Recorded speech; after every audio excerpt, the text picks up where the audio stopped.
దౌర్భాగ్య పరిస్థితుల్లో ఇవాళ తెలంగాణ ప్రభుత్వం ఉన్నది. అట్లాంటి చిల్లర ముఖ్యమంత్రి చిల్లర ప్రభుత్వానికి ఇంతకంటే ఎక్కువ తెలివితేటలు ఉంటాయని నేను అనుకోను.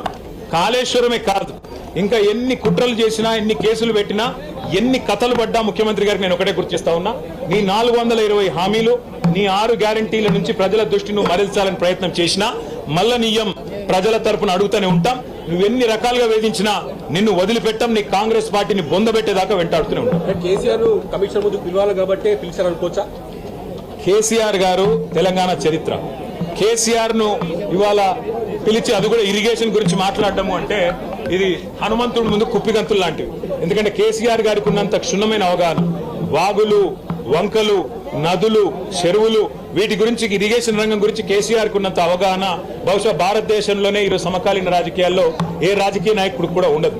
మరి అట్లాంటిది కేసీఆర్ గారిని పిలిచి లేదు అడుగుతామంటే హనుమంతుడి ముందు కుప్పిగంతులే అవుతుంది.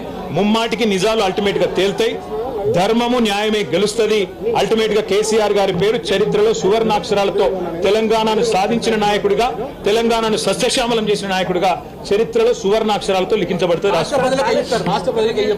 ఈ చిల్లర రాజకీయాలు పట్టించుకోకండి. 6 గ్యారంటీలు, 420 హామీల మీదనే మనం అందరం దృష్టి పెడదాం. ఖచ్చితంగా రేవంత్ రెడ్డిని, కాంగ్రెస్ పార్టీని తొందరలోనే ఈ చిల్లర రాజకీయాలు అన్ని ముగిసిన తర్వాత ప్రజాక్షేత్రంలో బట్టలిప్పి నించోబెట్టే విధంగా కార్యాచరణ ఉంటది. దానికి మీ మద్దతు పలకాలని రాష్ట్ర ప్రజలకు రేవంత్ రెడ్డి అనే ఒక చిల్లర నాయకుడు, ఒక చిల్లర వ్యక్తికి కేబినెట్ అంటే అర్థం కాదు, కేబినెట్ ఎట్లా పనిచేస్తుందో అర్థం కాదు. ఎందుకంటే ఆయన ఆలోచనలు వేరు, ఆయన ఎజెండా వేరు.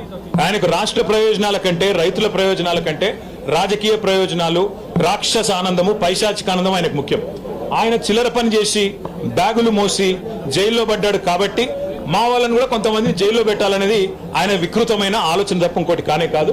నేను చెప్పేదల్లా ఒకటే, అబద్ధం నిజం నిలకడ మీద తెలుస్తుంది. నిజం కడప దాటే లోపల అబద్ధం అంగిలాగేసుకుని ఊరంతా తిరిగి వస్తుంది అన్నట్టు కొన్ని రోజులు కాళేశ్వరం అని, కొన్ని రోజులు ఫోన్ ట్యాపింగ్ అని, కొన్ని రోజులు ఫార్ములా ఈ అని ఏదైతే డ్రామాలు రేవంత్ రెడ్డి ఆడుతా ఉన్నాడో, ఆయన ప్రభుత్వం ఆడుతా ఉందో, ఇవన్నీ కూడా కేవలం ప్రజల దృష్టి మరల్చడానికి చేస్తున్న చిల్లర ప్రయత్నం. 420 హామీలు, 6 గ్యారంటీలు అమలు చేయలేని ముఖ్యమంత్రి, చివరికి మంత్రివర్గ విస్తరణ చేయలేని ముఖ్యమంత్రి, చివరికి మంత్రివర్గ విస్తరణ చేసిన పోర్ట్ఫోలియోలు కూడా కేటాయించుకోలేని ఒక అసమర్థ ఫెయిల్యూర్ చీఫ్ మినిస్టర్. ఆయన ఫెయిలియర్ ని కప్పిపుచ్చుకోవడానికి చిల్లర ప్రయత్నాలు చేస్తున్నాడు. అంతకంటే మించి ఏం చేసేదేం లేదు.